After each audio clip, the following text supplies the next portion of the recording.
That's right, my friend. Let me ask you, does a machine like yourself ever experience fear?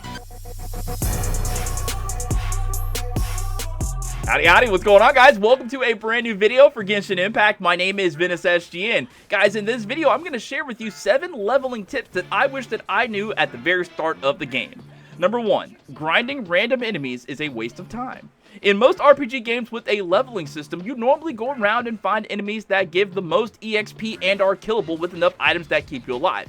That doesn't really work for Genshin Impact, not exactly. That's not to say that farming enemies isn't rewarding, because at the very least, every enemy you fight drops something that you can use to help upgrade your character or their equipment. But leveling in this game is dependent on something called character EXP material. They drop from chests in specific bosses called the Blossom of Revelation. The game actually makes it easy to level up if you just open your adventure book and select bosses and select Leyline Outcrop, Blossom of Revelation. Activating one spawns in random enemies, and each time you defeat all of them, you get a bunch of EXP material. There is a downside though. You can't do this as many times a day as you like. After you finish a couple of them, you will run out of a certain type of currency called resin. Think of resin like replay tokens, and for special dungeons and bosses, you will need to spend a certain amount of resin to get the rewards for your battle. Number 2, resin use. You are only allowed so much resin to use per day. At the start of the game, don't use resin for just anything. Use it for what you really need it for. There are some dungeons called domains that drop materials needed to level up your weapons. Leveling your weapons is just as important as leveling up your character, and if you're trying to level up a lot of things at one time, you're going to end up running out of resin very fast and may not even get to level up the weapon or character you set out to upgrade. Choose one thing to level up and spend your resin on that. There is a dungeon called Domain of Blessing, Fires of Purification 1 that drops a ton of artifacts. Some useful, some that you will only use to upgrade stronger artifacts, but I've found that this was a lot easier than just running around randomly trying to find chests. However, it costs resin to do this domain. You can replenish your resin if you have the Cryo gems, but even resin has a set amount of times that you can replenish it per day. If you want to level up and get your gear, this is an option, but if I knew what I knew now before, I wouldn't spend resin as recklessly as I did. Number 3, just play the story mode. Honestly, doing a mix of story and side quests while doing a few domains and bosses that require resin to get rewards seems the best method. The story mode levels you up. It gets you items you'll need to be stronger, as well as levels up your adventure rank so you can get rewards there too. In your adventure handbook, they give you commissions as well once you hit a certain adventure rank.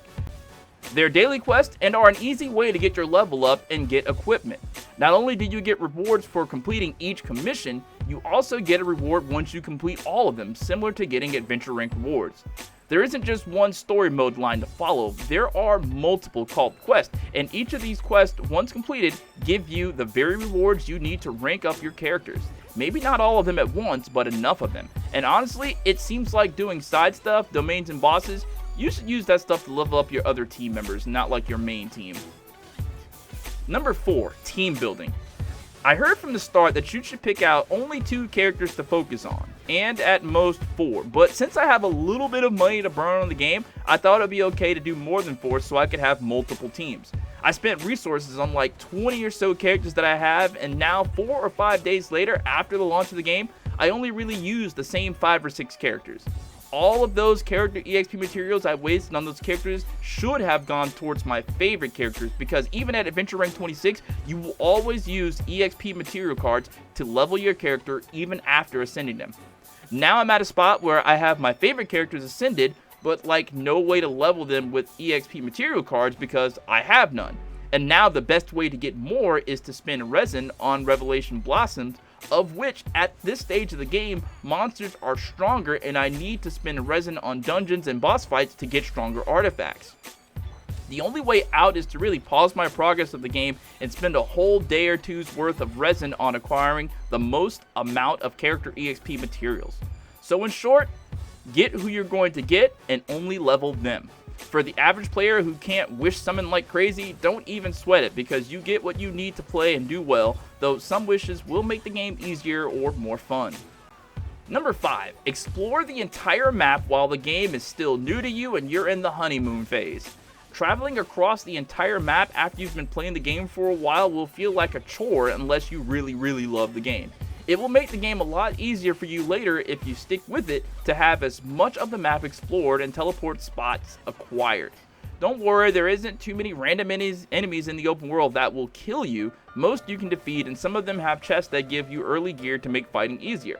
But for certainty, explore early and don't feel rushed, because later when you start doing missions and stories and stuff, having those teleporters handy will be worth it.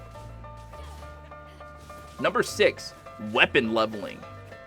This was my sped moment, and if I had this, someone else might have it too. When I first started playing the game and I spent a small fortune summoning stuff, I got a lot of duplicate 1 to 3 star weapons, of which I used to enhance my weapons. I completely neglected to use something called Mystic Enhancement Ore. Mystic Enhancement Ore are purple crystals that come in 3 varieties. Once I realized that I could use those instead of actual weapons, I had amassed like over 1,000 of them, and I felt dumb because those duplicate weapons should have been used to refine. Refining basically means if you have duplicate weapons, you can use them to make the single weapon stronger in a different way than leveling them. Refining a weapon enhances the weapon's abilities and not its damage stats. With refining, it's possible to make a 3-star weapon almost as good as some 4 stars, especially if you don't really have 4-star weapons like that for all of your characters. Number 7, artifact leveling. Listen, do not level up any artifacts that are lower than 3 stars. And 3-star artifacts, do not upgrade them past +6. Some say +9, but honestly there isn't much difference to me. Only max out 4-star artifacts are better, and when leveling artifacts, really look at the stats and get yourself sets that go with specific characters. Your DPS should really get attack and crit. Your tank should have defense and healing receive. Just be smart about the stats of the artifact. You don't want to have artifacts that are not very helpful to that specific character. Now, if you found this video helpful in any way, you can show me your thanks by liking the video. And if you love Genshin Impact videos, subscribe to this channel for daily uploads. Thank you guys so much for watching, and you have a great rest of your day. Peace out.